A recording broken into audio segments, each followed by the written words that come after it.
Samahan niyo ako manood ng Game 3 ng UST versus FEU sa V-League kahit malakas ang ulan. At dahil nga malakas ang ulan, nabasa ang sapatos pati pantalon ko at na-traffic na din ako. Nag-start na yung game, guys.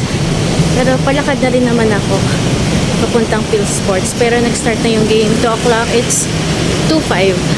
2:05.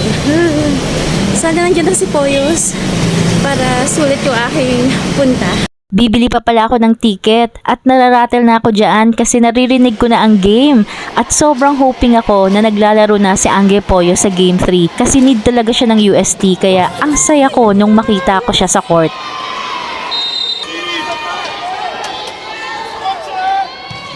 Sabi ko talaga sa sarili ko mananalo na ang UST dahil naandyan na siya. Mas stable kasi sila pag andyan si Angge, mas lumalabas yung game nila. Kaya naman sobrang saya ko nung nanalo ang UST. Gusto ko kasing maranasan din nila yung masabugan ng confetti. At ang saya din na nakapagpa-picture ulit ako sa mga players. At nakapagpa-autograph pa ako kay Angge. Siya yung first volleyball player na nakuhaan ko ng autograph. Sobrang kinilig talaga ako. Salamat, Angge!